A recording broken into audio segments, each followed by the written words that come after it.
Cop Block Radio. Welcome. We are live. It's Wednesday, December 17th, 2014. And you may be listening to a repeat episode because this is going to be the last episode of Cop Block Radio that you hear until the new year. Live across the inner tubes, it's Dio. Hey, Dio. What's up, Derek? How's it going? Living and loving, man. And Cool. we got a good one tonight. We hopefully will be speaking with Corey Watkins of Tarrant County Open Carry in Texas. Spoke with him last night on my program Peace News, and just a fascinating character. I definitely look forward to hearing what he has to say about open carrying and his interactions with police. Plus, we'll talk about why we record the police, plus introduce you to a video contest which copblock.org is hosting with the same name, Why I Record the Police. And that is the contest. You can win $50 Federal Reserve notes or Bitcoin, I think is the grand prize. Yeah, Bitcoin and a couple ounces of silver too. Pretty cool. And the Cop Block store and the We Cop Block or We Cop Watch store and the Police to Police store are also going to be donating T-shirts to the winners as well. Rock on. So before we get to that video and play it for our audience, how you doing, Dio? Are you safe? Have you been contacted by the government? Yeah, no, I haven't been contacted by the government, but it seems that there's a lot of talk about union reps these days. I mean, like, there's a lot of police union reps that are butthurt over, like, people expressing the outrage over police brutality. It's kind of funny. First, there was, our boy here in Cleveland, Jeff Fulmer, the criminal apologist himself, who he condones shooting children and stuff, and he just is he wants an apology from the NFL and Andrew Hawkins of the Cleveland Browns, who came out last week on Sunday with he had a Justice for Tamir Rice and John Crawford t-shirt on when he came out. Oh yeah, that's right. And yeah. Can we play the video of that police union guy talking about how you always have to obey the police and we'll tell you what to do, and if we're wrong, it'll be shaken out in court, right? It's awesome. Yeah, okay. Oh man, I have never heard straight from the horse's mouth, the mafia don type talk right out of the police union guy's mouth. He's just saying, look, we're in charge. We own you. You do what we say. And if we're wrong, well, maybe it'll come out later, but it doesn't matter. You just do what we say every time, and or else you'll die. And that's what he implies. There's another guy in Pennsylvania, I think it's Philadelphia's police union rep that wants an apology from some newspaper. They depicted a cartoon of Santa Claus sitting on his chair, and the kids were coming up, and they were asking, all they wanted for Christmas was protection from police. I have that comic. I'll put it up on screen and link to it in our show notes. But yeah, it's great, and it's so refreshing for me to see people finally speaking up about police abuse, which is something I've been talking about for years. It's been something that I felt like kind of a loner talking about, when you're talking about your family, like, oh, hey, the police, they really overstep their boundaries. They're really harassing people, or they're going too far. They're putting people in jail for victimless crimes, and people are like, yeah, I don't want to hear that crap. That's negative. Keep the negative stuff away. But now it's like dinner, for Christ's sake. Will you knock it off? Well, Christmas dinner I might refrain, but in general, I talk about this stuff all the time. But now it's on the mainstream every night. They're talking about police abuse and people's reactions to. And I hate that they try and make it a race thing. That it's it's unarmed black men being shot. No, it's everybody being shot. It's unarmed people being shot. I mean, it's armed people, unarmed people. It doesn't fucking matter. It's just whatever. If a police officer can say I felt in fear for my life, the other person dies. Yeah, 9 times out of 10. Absolutely. And you've mentioned numerous cases, Kelly Thomas just being one of them. Sure. Innocent Dan Thicker here in Parma, innocent people who've been gunned down or beaten by the police. And so it's just remarkable. First, let's get to this video contest, Why I Film the Police. This is a contest going on at copblock.org. Oh, we got it started a little too soon. Copblock.org. You can submit your entries at copblock.org /submit. I think there's also an email address. Not quite sure. But if you go to copblock.org, you will see the contest there. And without the deadline is going to be December 31st of 2014. All entries must be in by then, and we will probably be announcing the winner here on the Cop Block Radio Show. Sweet. All right, here we go.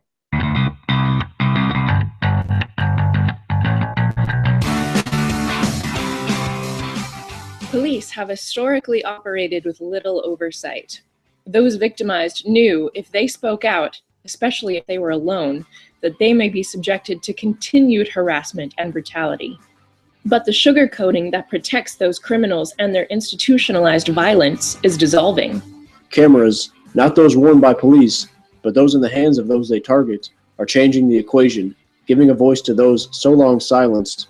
Filming police acts as a transparency-maximizing tool to those who recognize the value in focusing attention on predatory actors. Criminals wearing badges continue to be granted impunity by their friends in the injustice system. That's not surprising, and it only reinforces the fact that efforts to change an inherently flawed system are fruitless. Infinitely more powerful and paradigm-shifting is the fact that millions of us understand why it's important to film the police. Feelings of isolation and fear are being replaced by interconnectedness and empowerment as more of us internalize the fact that badges don't grant extra rights. Why did you start filming the police? What have you learned? What message do you have for others so that they too arm themselves with a camera? Submit a video up to 1 minute in length on Why I Film the Police. The top 3 winners will each receive $50 in Bitcoin, 2 ounces of Cop Block quarters, and t-shirts from Cop Block, Police the Police, and We Cop Watch. Visit copblock.org/whyifilmthepolice for contest rules and to submit your video entry. The deadline is December 31st, 2014 at midnight Eastern Time. Thanks and good luck. Good luck.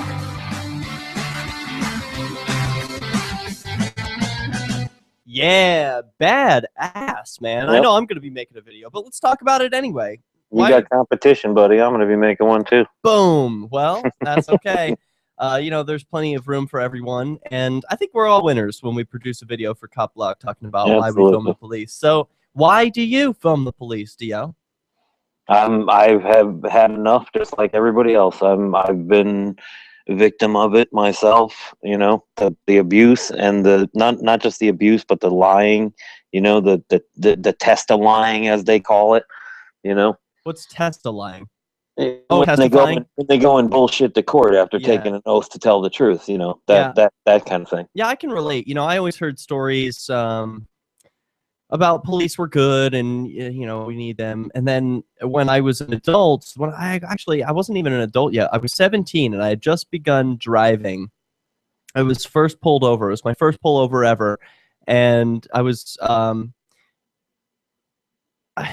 it was in my neighborhood in my hometown. I thought it was one cop car behind me with the lights. It turns out it was 4 police cruisers, all with different men coming out into the car. They pull me over. They searched my car for drugs.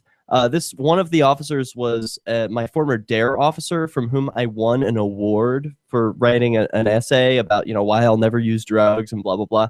Well, it was such a paradigm shift. Immediately realizing, oh my God, these people in black uniforms who have the authority to pull me over and give me orders without my consent, without letting me contact my parents or go somewhere safe where I feel comfortable.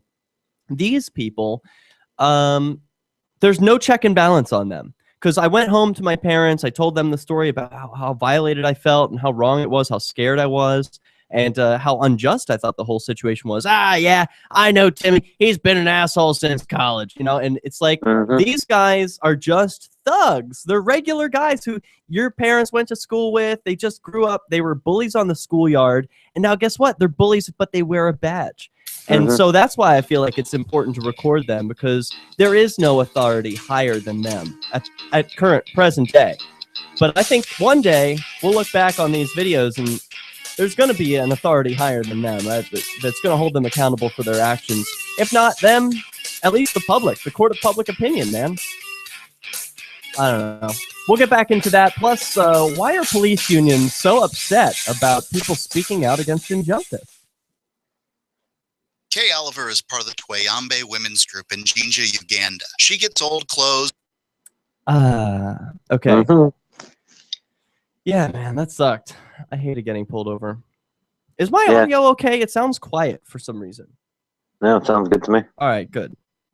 Hey, if you're thinking of any Christmas ideas, I could use like a microphone and headphone thing. Yeah, really? Could you? No, really. That's important to know. I want I'm just putting that out there just in case you were thinking about it or anything. you or any of the audience listening, they can certainly send it your way. Sure. Cool. Yeah, what do you use currently? I'm using my phone, but I can Skype through the computer. So if I can do that, I can, plug the microphone and the headphone into the computer. You can Skype through the computer, but it doesn't have a microphone, right? The computer has a microphone, but I also have a microphone and a headphone jack. Right. And they'd have to be two separates, but yeah. I can use my earbuds for the headphone part, but That's cool. No, closed ear is the way to go. Then we'll be really professional. There was one other thing that we were thinking about doing, right? We were thinking of we were gonna have you connect via LRN instead of through Skype. yeah, That would be cool. yeah, if that's possible. Yeah, that's possible. You just need a program called TeamSpeak 3. Then I would be able to pull it up and do the show if you happen to be sick or something like that. Yes. Yeah, exactly. All that program does is feeds the music to me, and it allows me to send my audio back mixed. Mm-hmm. So doesn't it have some kind of? It also has like a clock to tell you when the breaks are. No, I just used my regular clock. Oh, okay. Yeah. Okay, I better pull up that video of the police union guy. That was cracking me up. He's so hilarious. You want to hear some shit? Listen to this. The guy, the Cleveland police guy, right? Today there was another story in there that a Cleveland police officer has been arrested for felony stalking and domestic violence. So I mean, like the day after, 2 days after he gets butthurt about a T-shirt calling out police brutality, here's one of their own is arrested for felony stalking and domestic violence, and then he wants to sit there and wonder why. I when I posted it, I said, wait a minute. I spoke to Jeff Fulmer. He said the officer is justified and he's waiting for an apology from the victim. Wow. I'm reading one of the quotes. It's pretty pathetic when athletes think they know the law. They should stick to what they know best on the field. The Cleveland police protect and serve the Browns stadium, and the Browns organization owe us an apology. Yeah, they do that. They do that as a favor, right? They don't get paid to protect the security of the stadium and stuff like that, right? Out of the kindness of their hearts. Mm-hmm. So unless you want us to ignore crimes that are happening in your stadium, you better buck the fuck up and apologize. Is that what I'm getting? Is that what I'm hearing? I guess so. Yeah. That's what the interviewer was asking him. Like, are you suggesting that you're not going to provide security now? Like, why bring up the security at all? He didn't really have an answer for that. Because that's what he's trying to say. He's trying to like threaten without actually threatening. Yeah. He's trying to say, unless you want us to turn our heads when we see shit happening at your stadium, you better start getting in line. Yeah. All right, we're back. LRN Studio Cam and chat with other listeners anytime at cam.lrn.fm. That's cam.lrn.fm.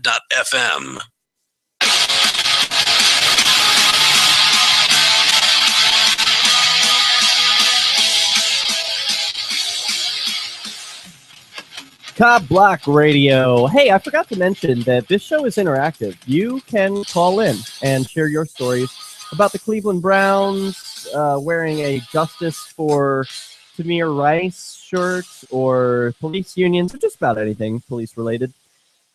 413-418-COPS gets you on the air. You can also Skype Cop Block Radio. So while I'm pulling up this clip, Dio, of a police union rep in your area, the Cleveland area, pretty close to you. Oh yeah, my buddy Jeffrey Fulmer. Oh yeah. So tell me about this interview. What are we about to hear?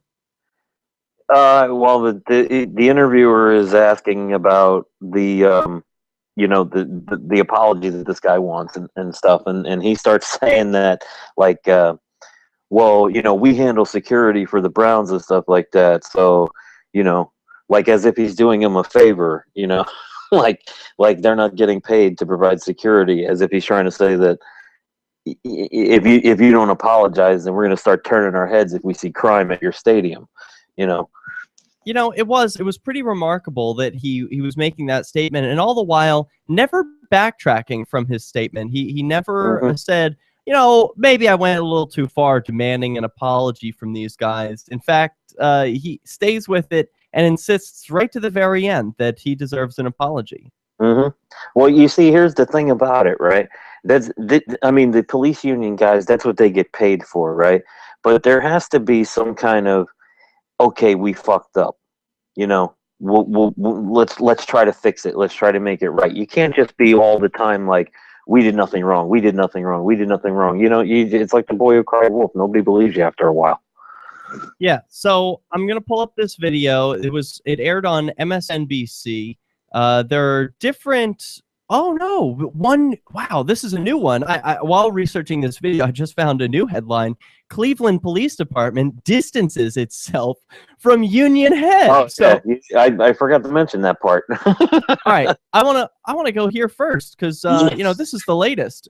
This is the latest. Cleveland Police Union doesn't represent the police, in other words. Holy moly, that's pretty remarkable. All right, last night on this here's the show, story. I interviewed the president of Cleveland's police union after he had been publicly demanding that Cleveland Browns wide receiver Andrew Hawkins apologize for wearing this shirt advocating justice for Tamir Rice and John Crawford. That was over the weekend.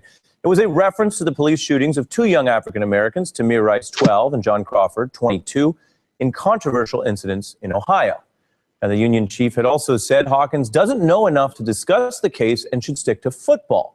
We have been hearing many strong responses from viewers about that interview. Local Ohio press and ESPN also covered the police union chief's comments in the interview today, including his argument that NFL player Andrew Hawkins does have a right to speak about the case, but as he put it, he must also apologize for those very views.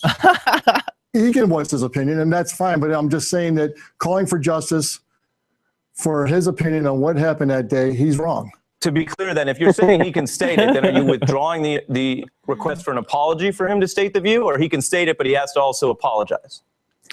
You know, I'm not saying, you know, I'm not withdrawing anything. You know, he disrespected police officers who are out there doing their job. Yeah, don't look He's weak, man. This officers. MSNBC junkie is trying to get you to look weak, Jeffrey Fulmer. You know, you be a strong police union rep. And you wear your polo shirt instead of a shirt and tie and jacket. You know, I'm sure the people watching on national TV don't make any difference about that. They won't interpret that any different way. You're talking about two of us that were put in a situation like these two where you're talking about all of us. What do you think about the concern people have that folks are being killed in some cases by officers when there's less than a lethal threat posed? How about this? Listen to police officers' commands, listen to what we tell you, and just stop. When police face allegations of misconduct, the unions and the departments often band together. But as this controversy has continued in Cleveland and beyond today, we have some breaking news to report to you now. Tonight, this evening, the Cleveland police chief issued a new statement, breaking with the union chief and taking a different view of the legitimacy of public criticism of his officers.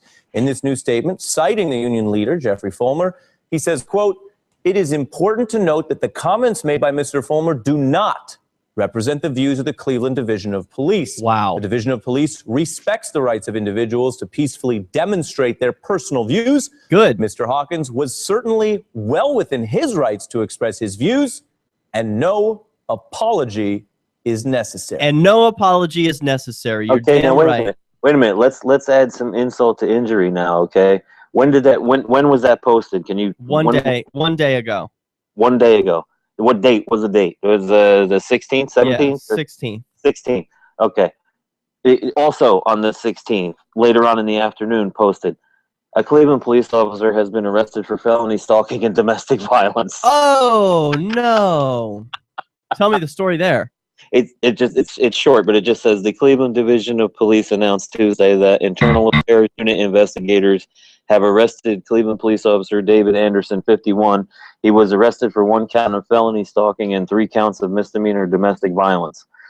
Police say Anderson turned himself in and was arrested without incident. He has been suspended without pay. You think? Anderson was hired in October of 2007. all right. Sounds like a lovely guy. You know, he just made a few mistakes. Got a little crazed with power. But I want to hear what this original video entailed. You know, because we missed part of the original video with this union rep where he's saying he's calling Tamir Rice a man. And, you know, I'm sure Tamir would appreciate that. He's 12 years old. He likes to be called a man, probably makes him feel more of an adult. But I would think it's probably pretty strange for any police officer to call a 12-year-old boy a man, unless they accidentally killed him. But that's exactly what happened.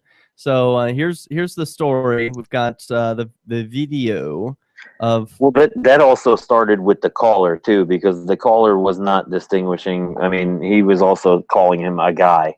So, I mean... What do you mean? What caller? The caller they took a call.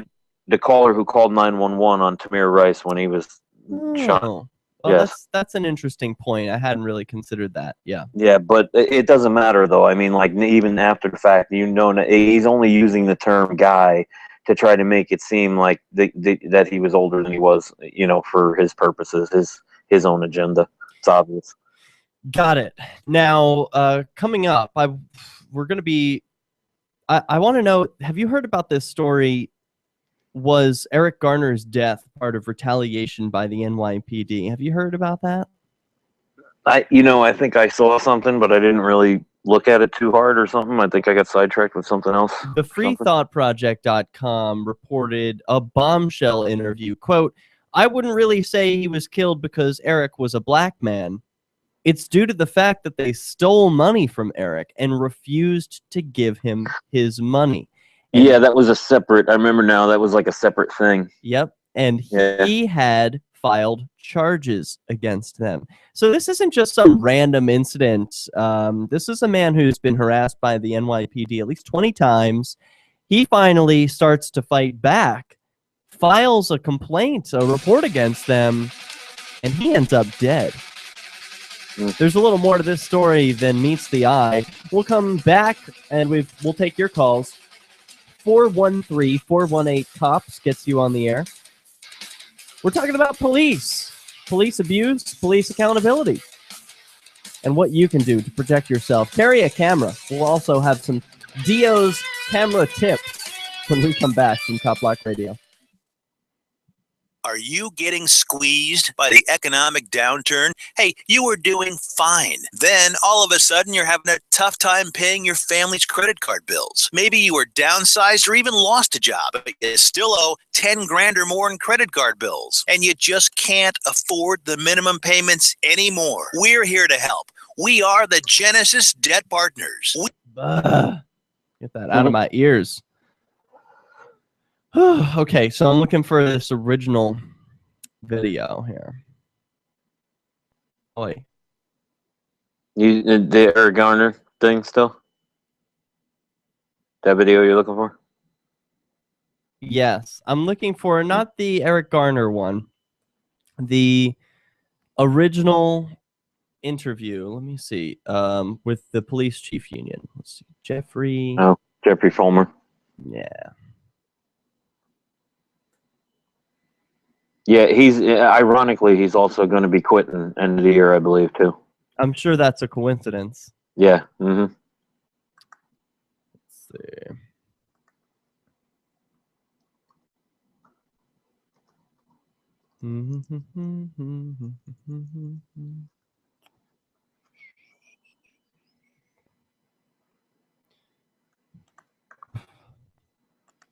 What else is going on? I don't know. Let's get a look at Cop Block page and see what's happening up there.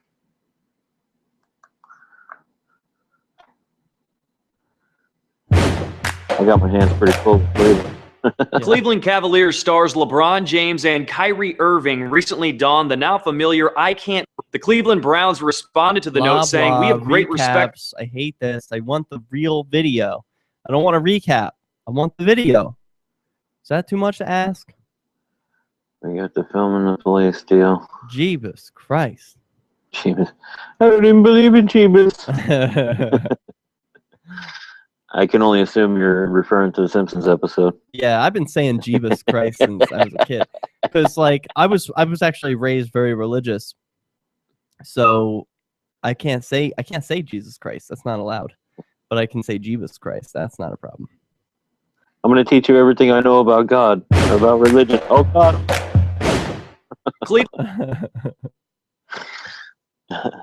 You can talk to your husband on this ham radio. Come in, Jeebus. Homer to Jeebus. Save me, Jeebus. That was really funny. Save us, Jeebus. That was the best. Police union chief. All right, finally. Oh my God, here it goes. MSNBC TV. God. Oh, we can link actually, because you were talking about how the Eric Garner thing about how he had the prior complaint. I don't know where the story is. I can't find the story, but something just sparked in my memory about I'll send it to you over Skype. No, but the lady. Oh, let me turn this off. Okay, there we go. Now the video's ready. What were you saying? The lady who was supposed to be the witness in the Darren Wilson thing, and the Mike Brown thing, that was not actually a witness. It turns out she was lying or whatever. Interesting. Yeah. It's on. Yeah, it's here. It's on Top Block. It's been about 4 stories down. Can you message me, please, on Skype, Derek J. Freeman?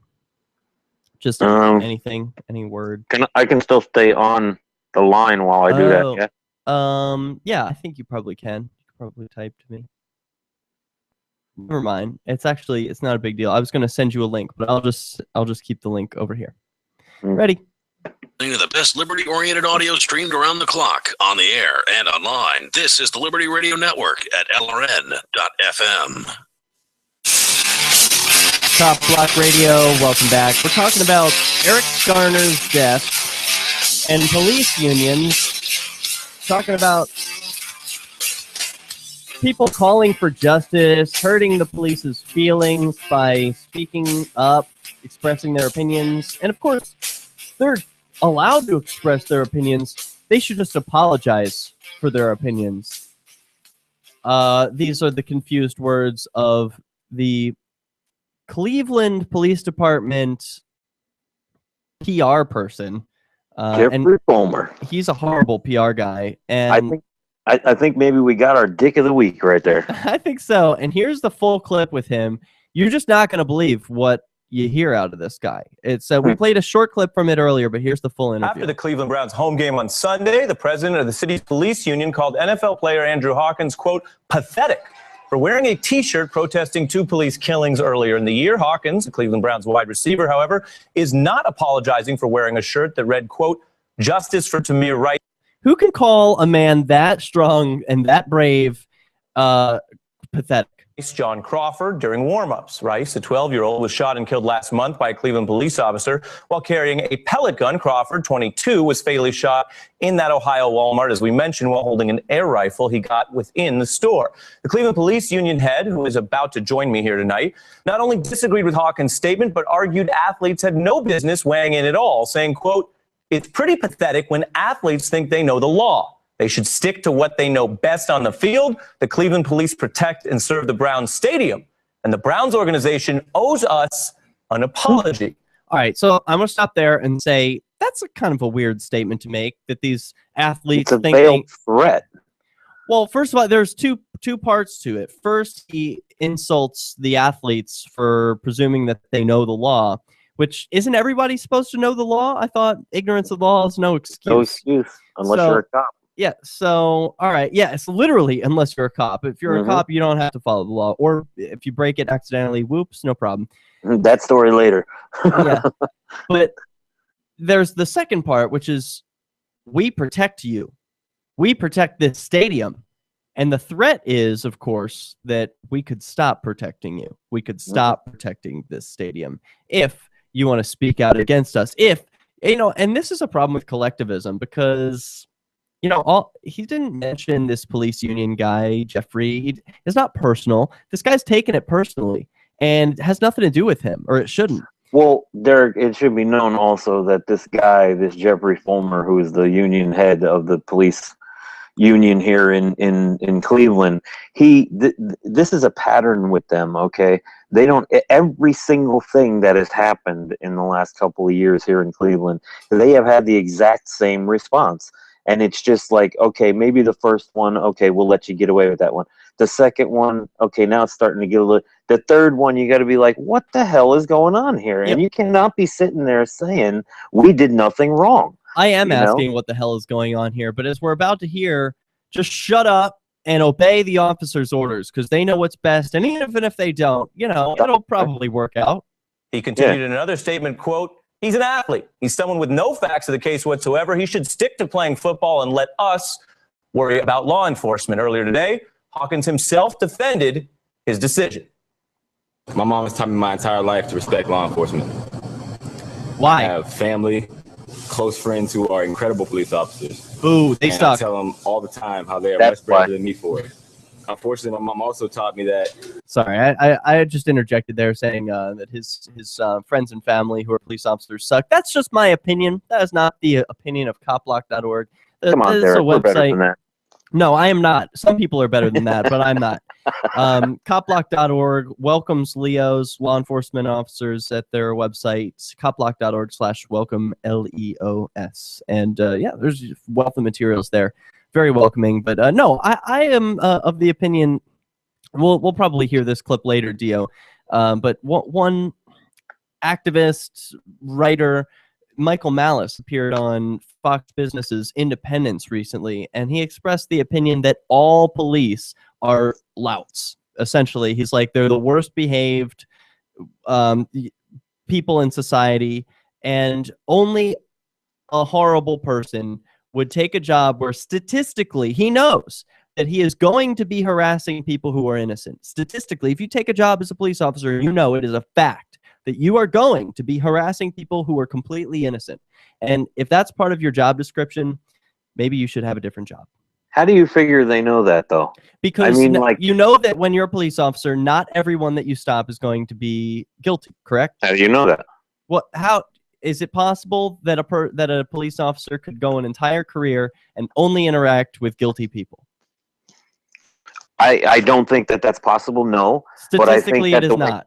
No, but I think that the way these guys are brought up, I mean, like, you can't be collectivizing and saying all of them, but I'm saying, like, I'm saying all of them. No, I'm not saying all of them because I'm a collectivist. I'm saying all of them because of the nature of the job. Statistically, you're going to harass someone who's innocent. Therefore, you're an awful person. I don't have to harass someone who's innocent working for JCPenney. I don't have to harass someone who's innocent working for Sunoco. But when you're a police officer, you're going to harass someone who is completely innocent. And if you do that knowingly, then you're a fucktard. I'm sorry. I get it. I was just trying to disclaim what I was going to say. And what I was going to say is that a lot of these guys are raised in the, the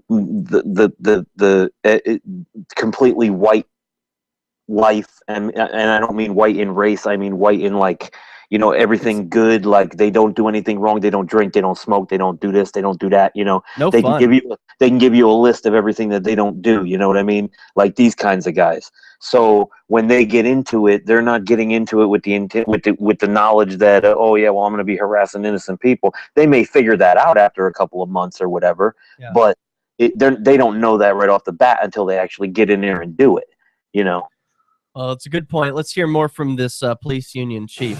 Just as this is Andrew Hawkins responding now. Some not so good police officers that would assume the worst of me without knowing anything about me for reasons I can't control. As you all know, and it's well documented, I have a 2-year-old little boy. That little boy is my entire world. And the number one reason for me wearing the T-shirt was the thought of what happened to Tamir Rice happening to my little Austin scares the living hell out of me. That's right. That's right. And my heart was broken for the parents of Tamir and John Crawford. Me too, Andrew Hawkins. My heart goes out to them and the parents as well. But I have to ask, and I did ask the first night we covered this story, where the hell were the parents of Tamir Rice? And we still haven't heard about that. I mean, I think that's a real travesty. Yeah, we can get off on the police. They were wrong to shoot him, but my God, have we gotten so far down the rabbit hole in this country that we stopped asking where were the parents? Yeah, I think we have, because we, a lot of it has been placed on the raising of the children has been placed on the shoulders of the schools or the state in general. It's either the schools, way. it's the police. It's, your kids aren't yours. You know what I mean? Your kids aren't your responsibility. Your kids are the state's responsibility. And I think that's really part of the narrative here. And I want to help inject a little bit of sanity into this. And when, Aaron Hawkins is tearing up saying, my heart goes out to the family. Yeah, mine too. But let's also put some criticism where it's due. He makes a good point, though, about being, and I have the same fear being a parent, that, to send the kid out into the world knowing what is possible, and, especially, and then to know what's possible by the people who are supposed to be the fucking good guys, right? Yeah. Yeah, I'm willing to take the slings and arrows of outrageous fortune, but I don't want to send a young child into that world. I'm willing to laugh as Western civilization burns, but if I found myself with progeny, I would real quickly change my attitude, I think, and need to change my lifestyle. Yeah, you absolutely would. It's a different world once, and you want to make the world a better place for the future. Even without kids, I want to make the world a better place for the future, but I want to make it a better place for right now. Hopefully, through video recording, we can help make that happen. Through reporting, we can make that happen. And through interacting, talking about these, honestly. All right, this is Cop Block Radio. When we come back, was Eric Garner retaliated against? When I found the Free State Project, I knew it was the key to achieving liberty in my lifetime. It's awesome to be surrounded by like-minded, freedom-loving activists who've moved here to New Hampshire. From politics to civil disobedience, we have it all. Where I came from, it felt that no matter what I did, liberty was dying. Perhaps you feel the same way? Call 888. What you laughing about? Adam thinks you would make a good dad. Adam Liberty on the. I forgot to sign into the chat. Yeah, I'd make an awesome dad.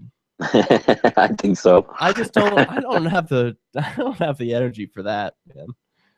I don't know. I would. You're like a fucking fart in a jug. You got nothing but energy as far as I can tell. What the hell are you talking about? Well, okay, I've got the energy for it, but then I wouldn't have the energy for all the other stuff. It's like patience is probably what the word you're looking for. Boy, that's the truth. I do not have the patience for it. Yeah, well, nobody ever does. Trust me. It's like you don't get into it thinking that that's part of the plan, but it ends up a big part of it. Can't they just be born with like matrix knowledge, and you could just inject knowledge into their brains? For real, man. Just have them born grown. That would be problems. All right, so I'm signed into the chat room. Derek J.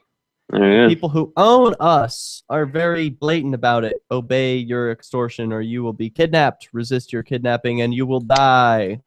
Hello. Chan Serb has given voice to Derek J. Yes, I have voice. I don't even know what that means. Yeah, I don't know. It means I get a little speaker next to my name. You probably, because you got the mic, I bet you could probably like talk over it. I bet. I can talk over the chat? I don't know. I'm just saying. I think maybe. I'm clicking on it. I don't see it. I don't think it does. It'd probably fuck up the show, though. Like the way you can't have the radio on when you're talking on the Skype or whatever. It'd probably fuck it up like that, though. Yeah, it might. I don't know if it even means anything. All right. I don't know, man. We got that. Plus, I should pull up the Michael Malice quote, because that was pretty awesome. Yeah, I listened to that too. I heard him, talk about the kid that was grown up and was no good, and just no matter how much his parents tried to help him and stuff, that whole story he was telling about that. Oh, yeah. That was something that I posted on Cop Block Facebook page today, linked to from the Tom Woods show. But what I'm talking about is what they were talking about on that show. which was Michael Malice's appearance on The Independence. Oh, that's the something night different. before. Yeah. The Independence, you've probably seen it before. It's on late night Fox, and it's the one show, you know, where they will sort of talk about freedom sometimes a little bit. Mm-hmm. All right, I found the clip. And yeah, because they've got like libertarians on a handful of others. And Michael Malice is one of the guests on the program, and he's what I would call an anarcho-capitalist or a market anarchist. And so he has what I think are the most consistent views on the program. Unfortunately for the audience and the rest of the panelists, that also includes anti-police views. All right, here we go. .com. While our satellite channel is free to listen to, it's not free for us. You can help us cover our satellite costs with the chip-in on the right side of the page at lrn.fm.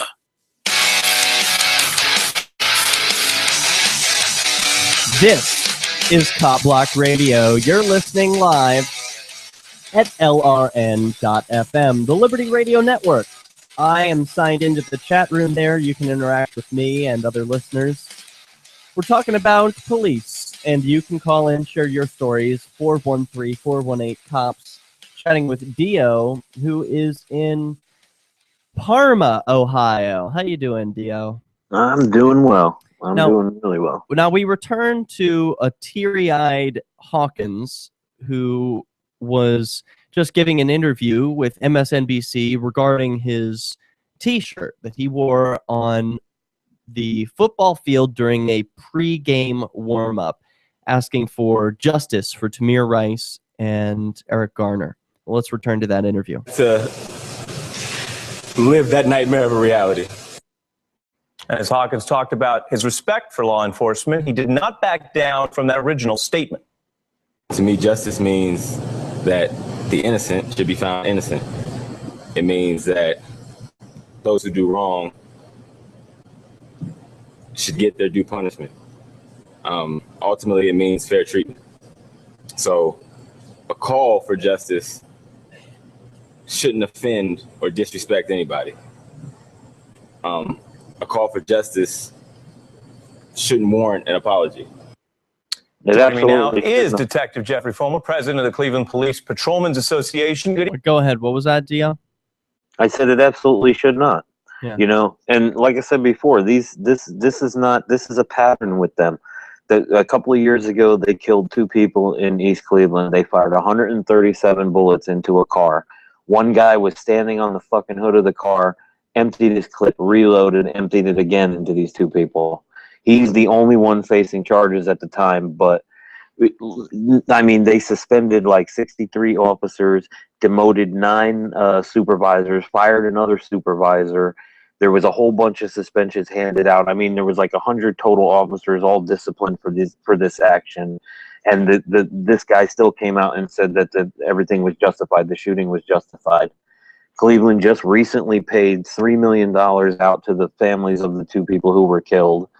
Okay, and then the following year they do Tamir Rice, Tanisha Anderson.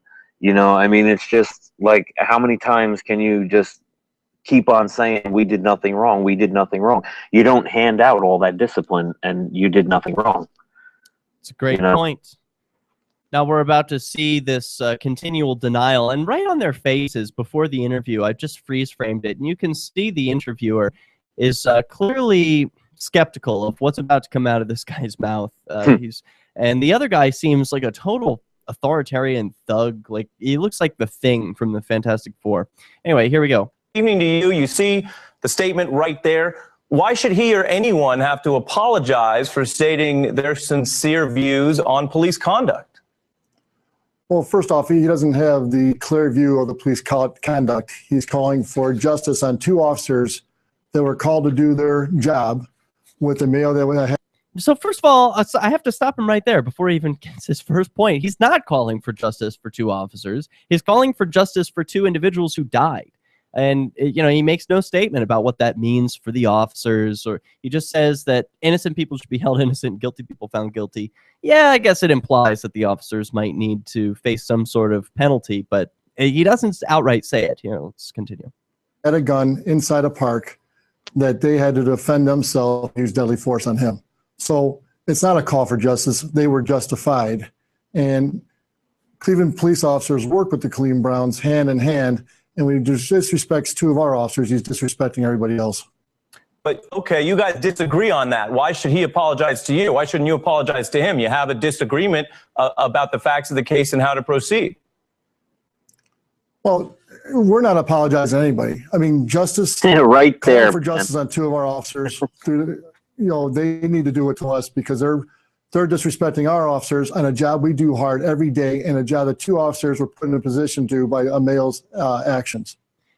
They were partly put in that position by their own actions, so don't even go there like it was all his fault. Yeah, it's not like the public just pushed these guys. Like, hey, go save us from this 12-year-old boy, please. It's not even that, Derek. If you watch the video, you see they pull up right next to the fucking kid. Like, there's not an opportunity for anything. They sit there and say that they told him 3 times to, I don't know, I forget what they said, whether they told him to put his hands up or drop the gun. Whatever it was they told him, they didn't have enough time to tell him anything, so they're full of shit right there. The fact that the dispatcher didn't tell the officers on the scene, that the caller didn't think that the gun was real. I mean, that right there is a failure of the police department. That is not a failure of anyone else but them. And him saying, we're not apologizing to anybody. That's it right there. That's his attitude. That's the attitude that says, I'm not going to listen. I'm not going to have a real conversation. I don't value your opinion or your thoughts. We're not having a real conversation here. I own you, and you're going to listen to me, all right? And he's going to make that clear right here. In the statement, you talk about providing, serving and providing security for the stadium. How is that relevant?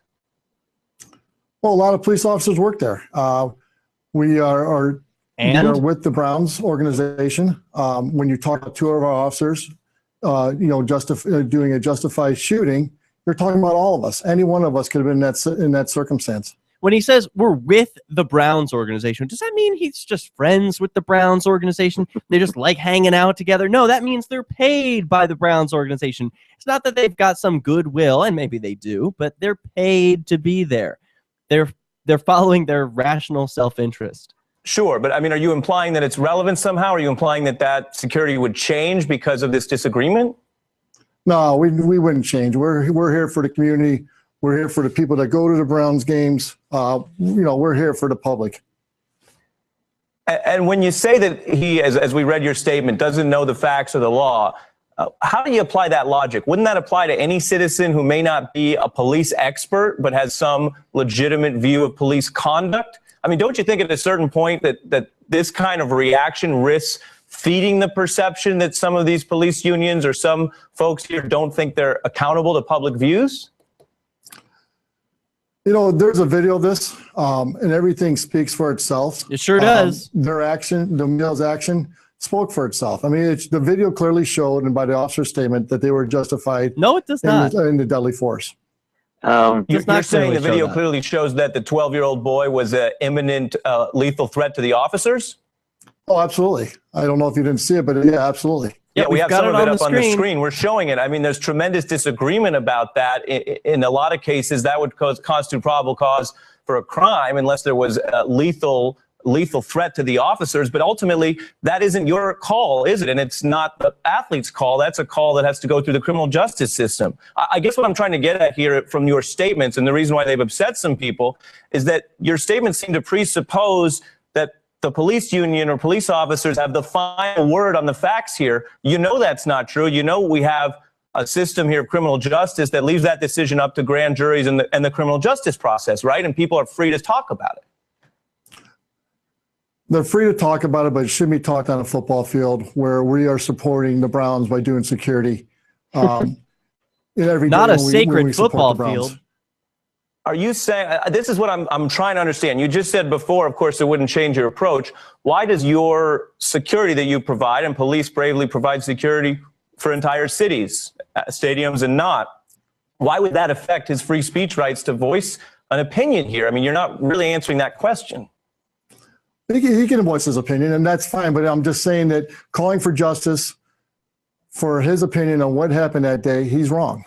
And that's what I'm clearly stating. And it was cleared by a city. These two were cleared by a city prosecutor already. This shooting was justified. And like I said, it's a tragic that it was 12-year-old, but it was justified.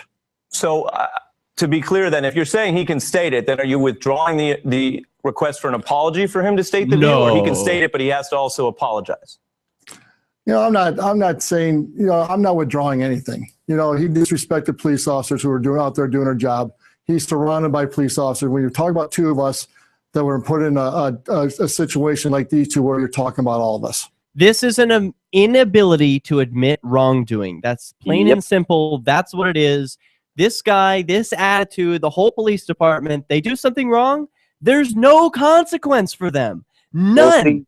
See, no, but it's not the whole police department. It's the police department is saying that no, it's the representatives that the union does not represent them. Yeah. Anyone's going to say that when they see how bad they look on TV. Like, oh God, this is the guy who's representing us. But the attitude is pervasive throughout the entire department because no one is exempt from incentives, right? And when there's no incentive for you to be held accountable, you're going to get away with murder. So you want to know? I propose we change the incentives, Dio. We change the incentives by holding video cameras, reporting on police who do exercise misconduct and overreach their authority, and start to change the paradigm. Sorry, you get the last word here. Nothing, Dio? Oh, I thought, no. Yeah, I was all right, this is Cop Block Radio, 413-418-COPS. You there? Yeah. Okay. My man Larry from Ohio Valley Cop Block just sent me a thing that was just on Cleveland.com right now. It says, the Heartless Felons gang gave its members order to kill white police officers to avenge black lives taken by white police officers, including the November 21st Tamir Rice shooting, officials said. The Cuyahoga County Sheriff's Office received the tip and deemed it credible enough to reach out to local police departments to make them aware of the threat. Sheriff's Office spokesman John O'Brien would not say where or when they got the tip. O'Brien said the Sheriff's Office declined to give specific information about the threat or fear that it would benefit the gang. Officials at Bedford and Maple Heights Police Department said they have heard rumblings of potential upheaval, but said that they were not given any notification of specific threats. The notoriously violent and fast-growing Heartless Felons gang has its roots in local juvenile prison systems, but has spilled out into the streets of Cleveland. Hold that thought for a moment, Dio. I've just connected with someone who called in from the 630 area code. Hey, what's your name? Where are you calling from? Adam. Hey, Adam. Thanks for calling in. We're on a break at the moment. Are you able to hold until we go live? Yeah, absolutely. I just got a million thoughts going on about this Tamir Rice incident. So, boy, I agree. And I can't wait to hear what's on your mind. We'll be coming back in 6 minutes, so stay with us. Cool. So, yeah. I can't hear him, Derek. I know that you won't be able to hear him, Dio, okay. but I will still be able to ask his questions and stuff. We'll be all right. Mm-hmm. Well, let me do this. Let me say this thing about this gang talking this shit here, so that we can, and then I can just mute and listen on the computer. Okay. All right. Yeah, you said we got 6 minutes. We got 6 minutes. I'm gonna go take my break. Sure. Oh, we get another call. Uh-oh. Uh-oh. Yeah, I can't take this call. Why's that? This guy called in already too. Because I can only take one call at a time. It's on the phone line thing? It's on a phone, yeah. Mm-hmm. Hey, caller from the 630 area. Well, maybe this other person will call back. We got too much activity on the phone lines. Maybe I'll tell the people in the chat to jump on Skype. Mm-hmm. Yeah, I mean, we can get up to 4 connected with me. That'll, still be okay. It starts to get a little loopy after that, though. Yeah. All right, putting the ads back on. From eFoods Direct, redefining the way you think about storable food. Learn more at efoodsdirect.com/thelibertybeat. And now the news. On Wednesday, New York Times reporter James Risen was told he must testify at a January 5th hearing related to the upcoming trial of a former CIA agent charged with exposing classified information. Risen has been the focus of scrutiny by the U.S. government following the release of his 2006 book, State of War, which detailed CIA mistakes connected with attempts to sabotage Iran's nuclear program. The Department of Justice believes Risen's sources for the information is former CIA officer Jeffrey Sterling. The veteran journalist has so far refused to name his source. As part of the recently passed federal spending bill, the federal government has officially ended prohibition on medical cannabis. The move is seen as a win for medical cannabis advocates around the country. The 1,603-page measure included a provision that will prohibit federal agents from performing raids on medical cannabis dispensaries in states where the medicine is legal. 9 students from Brown University's Warren Alpert Medical School have released the Ferguson Decoded Project, a website designed to turn legal speak related to the case into easily understandable terms. The students revealed the website on Monday. The project aims to dumb down the autopsy report for slain teenager Michael Brown as Darren Wilson's physical examination and DNA analysis. The students said the American public must be able to understand the evidence that the St. Louis grand jury used to reach its conclusions. Support for the Liberty Beat comes from the Conscious Resistance Network. Videos, news reports, and articles from a spiritual anarchist perspective. Experience the Conscious Resistance at theconsciousresistance.com. Support for the Liberty Beat comes from Central Texas Gunworks, your online source for firearms, firearm accessories, and ammunition. They take major credit cards and now accept Bitcoin. Visit them online at shop.centraltexasgunworks.com. You're listening to the Liberty Beat for Wednesday, December 17th, 2014. Be sure you like the Facebook page at facebook.com/thelibertybeat. A federal judge has ruled that President Barack Obama's new immigration plan violates the U.S. Constitution. Judge Arthur Schwab of the Western District of Pennsylvania made the ruling during a trial related to a 42-year-old Honduran immigrant. Although the ruling will have no legal impact and was unrelated to the case, Judge Schwab said he ruled on Obama's executive order because the defendant could be eligible for relief under the plan. President Obama has said that the executive action will stop the deportation of more than 4 million undocumented immigrants.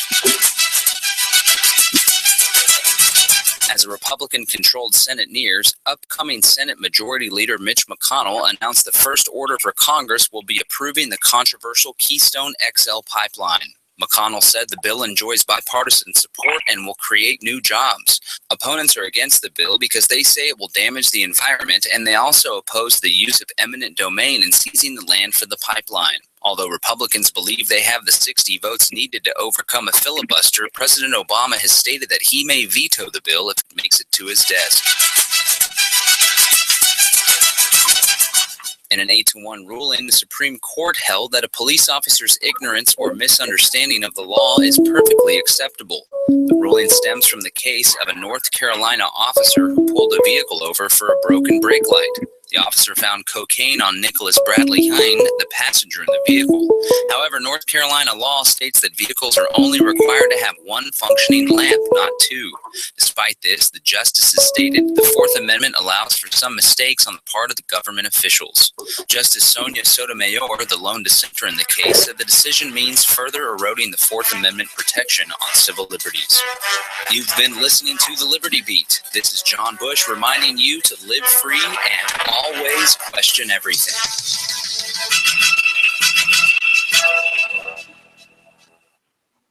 My fellow sheep, election season is upon us. Are you one of the 12% of Americans who still approves of our government? Then we need your help to force the other 88% into compliance. Our democracy depends on it. We're an organization called Citizens Against Too Much Unfettered Freedom, or CATMUF. CATMUF is a bipartisan flock of sheep whose goal is expanding government until nothing else remains. Because the government is here to help you. How can you help CATMUF help you? By only voting for candidates dedicated to expanding government. It's easy. You don't need to study the issues. No matter what a politician says when running for office, they're all dedicated to expanding government.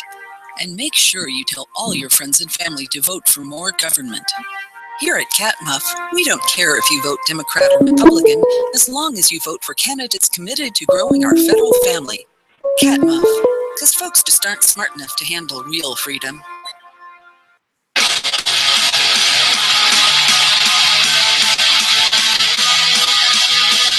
Welcome back. This is Cop Block Radio. We are live for Hour 2, broadcasting from Keene in the Shire, the Liberty Media capital of the world.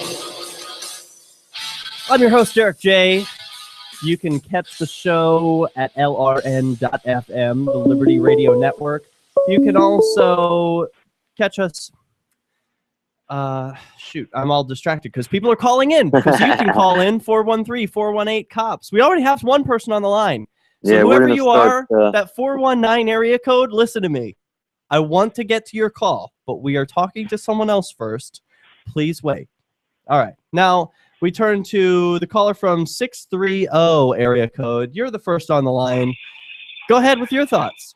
Well, Derek, before you actually get into that, I just wanted to say that you guys do some really awesome work, and I think that anything you can keep the fight is great.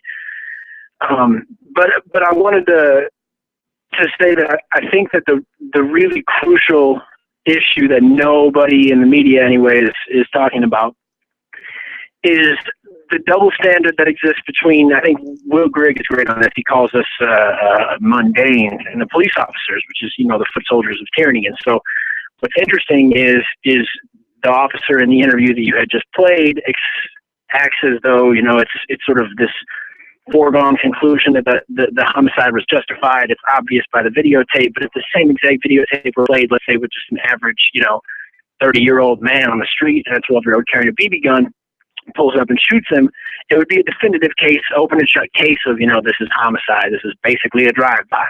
And so I think that the double standard is one of the easiest things to get across to people on the left and the right that don't maybe sympathize with our cause. And I think that is the most important element of the paradigm that you guys highlight. And I just want to say, keep up the good work, and whatever your thoughts are on that, I'll go ahead and hang up and listen. Yeah, man, beautiful statement. I really appreciate that. And thank you for calling in and making such an awesome point, keeping it so succinct. Hopefully that opens up the line for the next caller. Dio, his point was basically that at Will Grigg, another writer who focuses on police abuse, talks about mundanes, calling regular folks like us mundanes, and then the police officers are something special. We've got our next caller on the line from the 419 area code. This person has been trying for quite a long time. Finally, you are on Cop Block Radio. Go ahead with your thoughts. Awesome. Hey, this is Don. Hey, I can, if you may give me a few minutes here, I'll make it quick. I sure can. Please hold your thoughts, Don. I want to bring Dio in for just a moment. Dio had an important point he wanted to bring up at the top of the hour. So go ahead, Dio. Fair enough, sure. I just wanted to say that this is our admin in Ohio Valley Cop Block, Larry Kitty, has sent me this article here about the it comes from Cleveland.com, okay? And this is what you get. This is the kind of thing that happens when you continue to pretend like you did nothing wrong. When you type of attitude that this Jeffrey Fulmer has about every single police abuse case that comes in Cleveland, okay? The article reads this. The Heartless Felons Gang gave its members orders to kill white police officers. Dio, please hold your thoughts. And caller, please mute your microphone. Okay. Thank you. Okay. Go ahead, Dio. The Heartless Felons Gang gave its members orders to kill white police officers to avenge black lives taken by white police officers, including the November 21st Tamir Rice shooting. The Cuyahoga County Sheriff's Office received the tip and deemed it credible enough to reach out to local police departments to make them aware of the threat. Sheriff's Office spokesman John O'Brien would not say where or when they got the tip. O'Brien said the Sheriff's Office declined to give specific information about the threat for fear that it would benefit the gang.